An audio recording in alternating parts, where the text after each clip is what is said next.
Alrighty, yo, what is going on, everybody? It's your boy, Mr. DDG94, back with another reaction video. So we're going to react to Takers with Bro with Glasses. Y'all remember the movie Takers with T.I., Idris Elba, R.I.P. to Paul Walker, Chris Brown, Michael Ealy. Hey, this was a star-studded movie. Hey, this was a pretty good movie too. Very underrated movie. I don't know why this movie don't get talked about enough. This is a very underrated movie. Man, this dude is off the chain. Oh man, we taking it back with this one. Get it? Huh? Taking it back? Nigga, you ain't funny. Released in 2010, Takers is a heist movie that to the brim with star power, which is the only thing that saves this movie, but we'll get to that later. I remember when I first saw the trailer for this, the hype was real. An action movie starring some of the hottest stars in Hollywood, along with two of hip-hop's biggest stars. I mean, how could you not be excited? Facts. We got Idris Elba, one of the most respected actors of all time. Paul Walker, coming in hot. R.I.P. to my Virgo brother. Another great actor in his own right. Chris Brown, who's gonna bring in the ladies. T.I., one of the hottest Southern rappers of all time. And Hayden Christensen.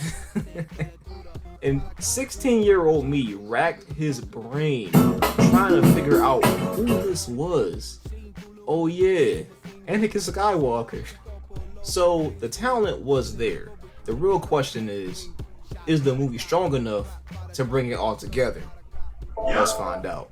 And now, our feature presentation.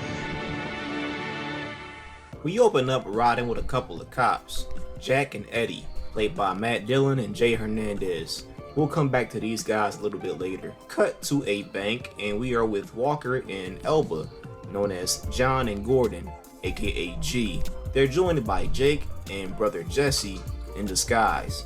They suit up in tactical gear and get down to business. John takes one of the workers and has her put a call into a local news station.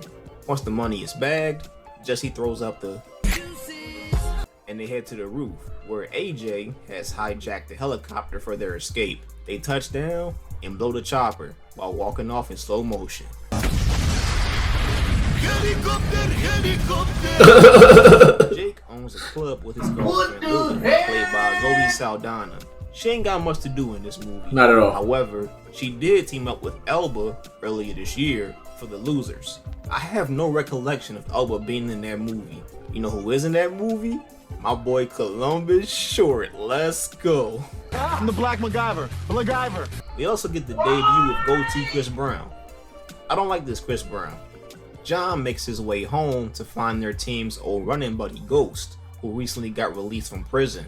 5 years ago, a heist went bad, and they left Ghost bleeding out on a fire escape while everyone else got away. He tells John he's got the job of a lifetime, and while hesitant, John agrees to hear him out. I also want to point out this beautiful shot of Ghost's face half shaded while talking to John. Good stuff. Ghost turns up at the club, creating some tension. He breaks down an armored van heist, the same heist that got him booked in the first place. But Ghost assures them this time it's different, giving them all the info they needed from some Russian cats he linked up with earlier in the movie. The heist in question will see them blowing a hole into the street, bringing down the armored car to a lower level and taking what's inside, around $25 million.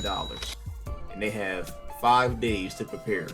Of course, they have every reason not to trust Ghost, but if the info checks out, they're all in. We're takers, gents. That's what we do for a living. We take. He said it! Out of everything I didn't like in the movie, the music sucked. It's the most generic $5 stock music you can find for a movie.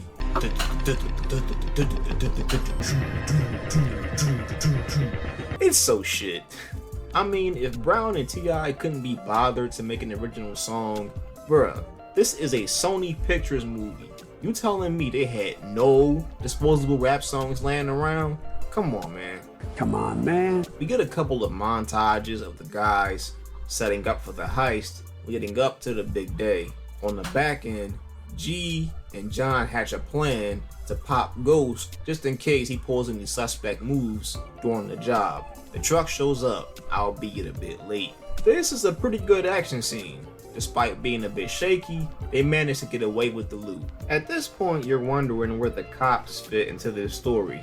Well, the problem is, they don't fit into the story. You see, Jack is an off-the-rails cop who puts his job before his family, and Eddie is your typical family guy who keeps him in check. They have their own subplot where Eddie lets a drug dealer go in exchange for a couple stacks of drug money, only to be unexpectedly caught by a stakeout team across the street. Eddie's kid has severe health problems and the medical bills are stacking up, and the temptation was too great.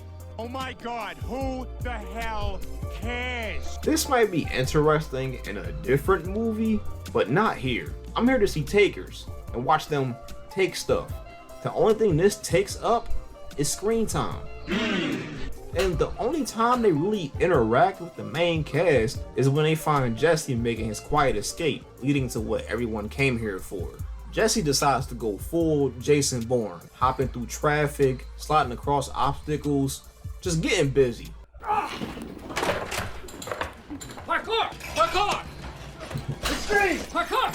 Parkour!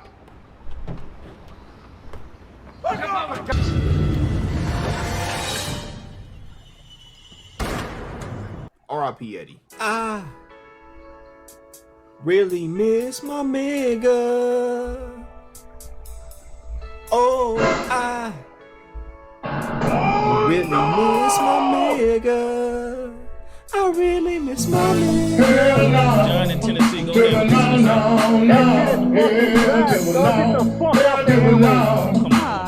Jesse eventually makes it back. Everyone is up in arms. Ghost dips out the bathroom window right as the Russians bust in and start busting.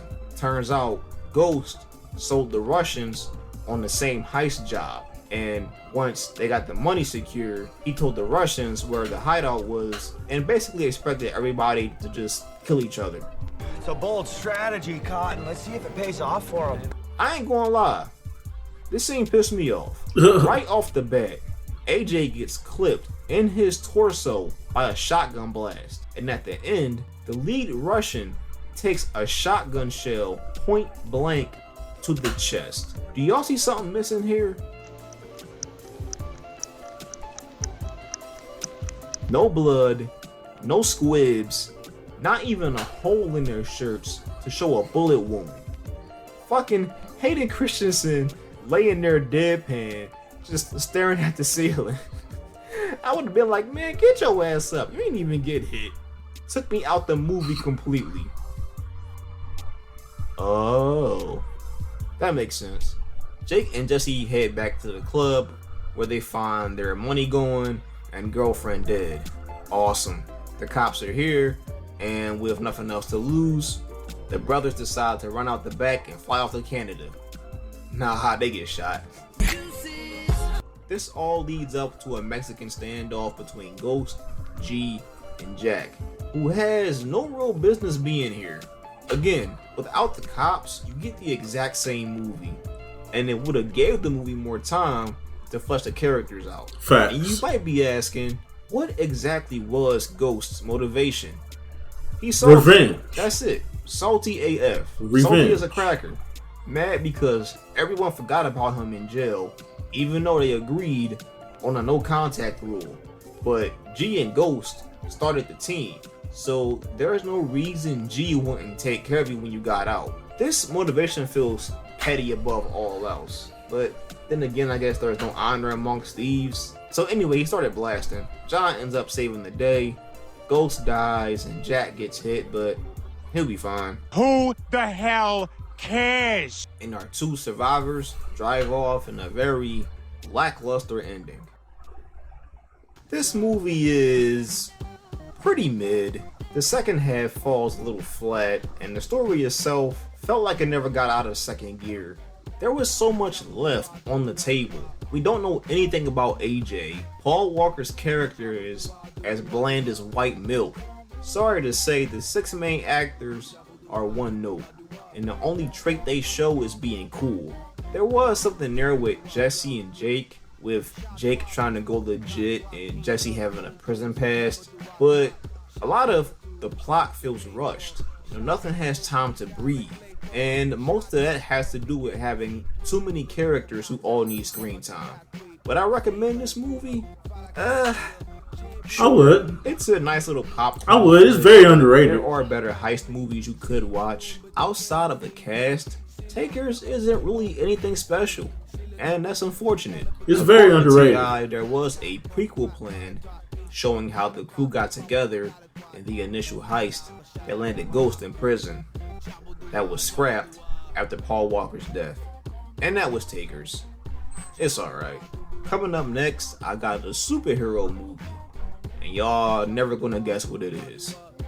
With that, y'all stay frosty. Meteor Man. I'm out. It's either Meteor Man or Blade. You doing Meteor Man or Blade? Which one you doing, bro? You doing Meteor Man or Blade? I'm not stupid, bro. I'm not stupid, bro. I know. You doing Meteor Man or you doing Blade? You better not. I'll let Black Panther 1 slide. If you do Black Panther 2, you're done. You're done. Anyways, though.